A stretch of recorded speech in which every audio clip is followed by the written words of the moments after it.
Hi, everyone. This is Jackie Cooper with the Blockchain Legal Institute Yeah. and also Maryland Blockchain Association. I want to welcome you back. It's been a while since we've done the lives, and I have my co-hostess Patrina on. How are you doing today, Patrina? I'm good. How are you? I'm good. This has been a wonderful week, and actually, it's been a phenomenal month. I know you have updates. I have a few. For those that are following the Blockchain Legal Institute, definitely go over to the website, BLI Tools. We have just um, put a little button down there for our Blockchain Legal Institute TV channel that is going to be on Roku and Hey. other platforms. And so it is embedded now, and we are now going to be sharing out all of our talk shows both on a streaming channel as well as on the traditional social media. So we're super excited about that. It was going to be launched in January, but it came out right in time for Valentine's Day and Friendship Day. So happy Valentine's Day, everyone. Hey, yes. Yeah. So that was one new thing that happened yesterday. The other new thing that I was de- um, definitely thrilled about is I got news from Amazon that my Bitcoin Cinderella and the Pink Sands Treasure of Bermuda actually was live on Amazon. So it Yeah. had taken 4 weeks to get it approved, even though there really is nothing in there that takes that long. But they were having tech problems. So yes, that I launched and share it out with everyone on social as well. So I'm super excited because it's talking about the tales of Samantha going to Bermuda and enjoying all that she discovered around the island. So and the fintech part of the community. So, again, Bermuda's a sandbox that has been always forward thinking. And so it made sense after talking at the Bermuda FinTech Conference. I guess it was in 23, Huh. October 23, a whole year went by, to have her take an adventure there. So really cool stuff. I'm very excited about that. Really, and so looking forward to it because the next cruise is going to be to Bermuda in 26. So a little early, but just a little preview there. Yeah, that's the intent. That's the intent. So we're still planning and working on that. So we'll give more news as we kind of firm up the various details. But yeah, the going to Bermuda will be a nice change because it's Right. nice to visit the island. Why don't you go ahead and before I take over all this conversation, why don't you share a little bit more about you had wanted to talk about compliance and I some do. Yeah. So January, February, early in the year, are actually good compliance months. State of Texas, all of your compliance reports are due for us in May by the 15th of the month. So some states have it in a particular month, usually early in the year, January, February, March, April.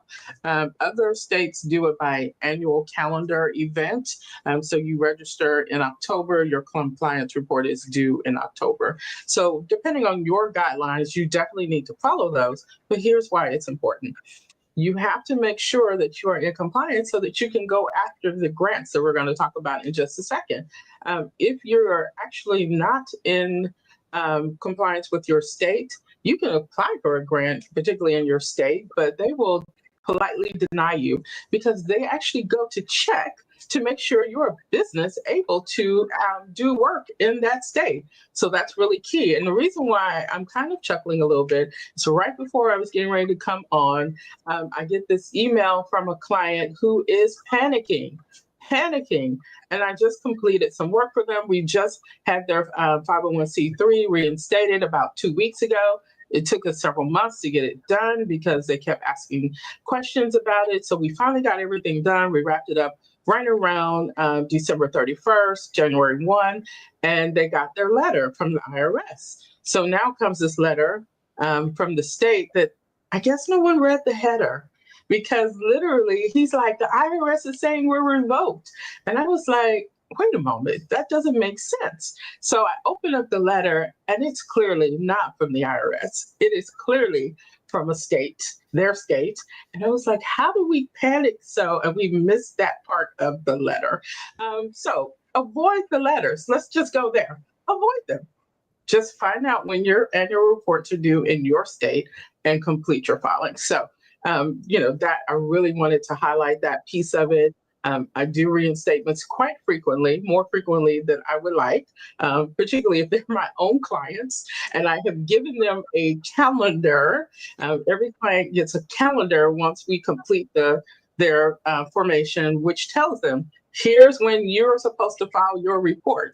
So if I'm having to reinstate my own clients because they're not following, that's a whole thing. But that being the case, if you're going after grants, just remember everything we do is talking about making sure you're fundable and sustainable. That's our part of our mission for the business of charity. And so that being the case, the other thing that you may want to know is that we are doing Show Me the Money Part 2, grant writing tips and tricks on March the 1st. I'll have to remember our exact time. I think it's 8 a.m. for me, 9 a.m. for you. But better yet, go to our Eventbrite on Blockchain Legal Institute. You can see it there, sign up and register to attend, because we're going to talk about how you can use AI tools to incorporating that into your grant writing. So this is part 2 of Show Me the Money, and I'm looking forward to doing it because, there's always new things coming out. I've picked up a couple of new tools just in the last couple of months, and I'm going to be sharing that with you on March 1st. So. Yeah. And, again, what's going to be very interesting for me, because March 1st is actually the time that I'll be at ETH Denver, because right. The team is going on the 23rd, going across to March 2nd. So I'll be co-hosting that with you remotely. And that will be really interesting. We're going to be doing the hackathon and talking about hackathons for those that are listening and have an interest. The Blockchain Legal Institute is actually hosting its first annual, we're going to be doing it every year, Legal Tech Hackathon. And the information is already embedded into the Maryland Blockchain Association's website. It's about to be embedded into the Blockchain Legal Institute's website. So if you go to bli.tools, you'll be able to find a little click-through button. And we are going to be, we're in the process of creating the rules for the hackathon on Dora Hacks. But there's a variety of ways that individuals can, register, submit projects. And what's different than like ETH Denver, which I love going, is that our hackathon is going to start in August of this year. And you will have until October 31st to actually submit your projects. And then the judging will happen in November and December. So we are giving an extended amount of time so individuals can actually think through and get their teams and get involved. And definitely, as you're listening to this, whether it's now or down the road, share the information, because we want this hackathon to be spread to those that maybe think that they can't participate in a hackathon. Really, hackathons are accessible to everyone. So cool. I'm looking forward to seeing the outcomes on that. Yeah, well, we know that there are certain tech products that is needed both for law firms as well as for security and the courts and a lot of other things. And there are a lot of already existing products and services out there. But, within our community, everyone is so innovative. So I'm really looking forward to seeing the problems that are getting solved. Both, we've talked about, addendums for wills, just both for families, dealing with collection of information, not even talking about the privacy side, but just how do you collect the information, then share it with your family. So there's a lot of different topics that can be talked about. Absolutely. Yeah. So what other things would you like to chat about? Because I know that there's been a lot going on in current events as well. A lot of things, current events, here's the reality of it. We know things are going to shift. Administrations come in, they change things all the time. One of the things that happened was grants were totally shut off last week on Monday, and then Wednesday reinstated. I was looking to see whether or not my clients, because I manage 2 grants for clients, and I was looking to see if we were going to receive a notice that they were not going to be able to bill this month. We did not get that before it was reinstated, gratefully. And I did bill for the clients, and they were able to get their funding. But here's the key thing, and I always say this with clients, is grants should not be the first source of your revenue. It should definitely not be your only source of revenue. And if you're going to make it through this particular political climate, I think you should really be looking at multiple revenue streams. So if no one has said that to you, if a consultant has never said to you, grant should not be your first stream, fire that consultant, hire me. Even though I am a grant writer, I make my money around grants. The reality of it is that I've always said that it should not be your first revenue stream. There are many other ways to raise money for a nonprofit. And in fact, you need all 3 or 4 revenue stream types to really be effective and sustainable. So, you know what? If you don't have other revenue streams, if grants is your primary source of funding, I have solutions. We could talk about those. Well, one of the solutions is something that we wrote about in our book, how to fundraise with digital assets. Absolutely. And again, there are a lot of different areas that you have to navigate when you are incorporating when you're adding this into the layer of your nonprofit or for-profit, and there's a lot of education that also has to happen for the board members and, again, even your donors, because your donors might not realize that their digital assets are something that they can give to the charity. And how. And so this is something that, we talk about in our workshops. But the other thing that's really important, you talk about not having grants as being the only source. I think that, with everyone's personal financial portfolio, you need diversification. And so, diversification also, can, and not financial advice, not legal advice, but can include other forms of virtual assets that you have to kind of do your background research and look at and decide what's good for you and your family. What are you willing to lose and what are you willing to hold over the long run? Because again, it's not just political climates. The administrations change all the time, but it's, and even like I'm in Maryland, and the budget, for education is really not good. So you're always having to look at the ebb and flow of finances. And you provide the service and support that you want. So, again, having a good library of books to kind of educate you, and then that community to give you some background information. It's really important. And, again, talking about community and background information, the Blockchain Legal Institute, again, I'll wrap it right back, hosts global summits. And in March and October, these are free. We host other free events as well. And the next global summit is going to be about SROs, sandboxes, and economic zones. I'm really excited.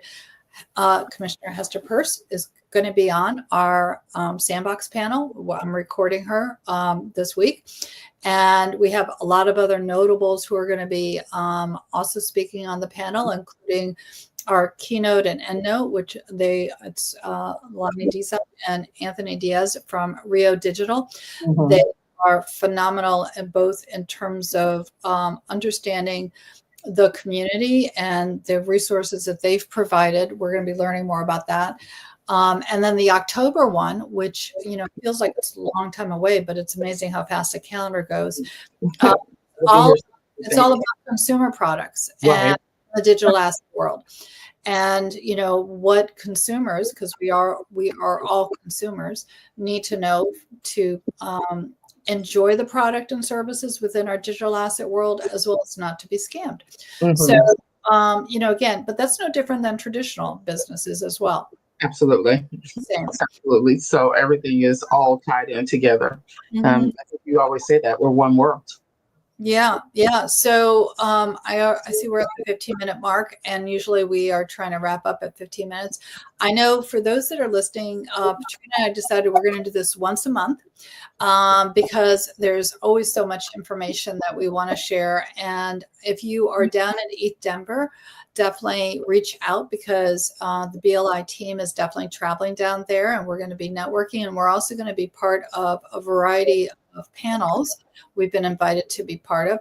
And then the between now and our next live, I know that I'm probably going to be going up to New York to I think it's called DAS, Digital Asset Summit. And then there's some other conferences that the BLI team is going to be a part of as well. Each month is packed full of great stuff. So definitely go over, as Patrina said, to the Blockchain Legal Institute Eventbrite. Sign up for the grant writing workshop, part 2. Sign up for the Global Summit.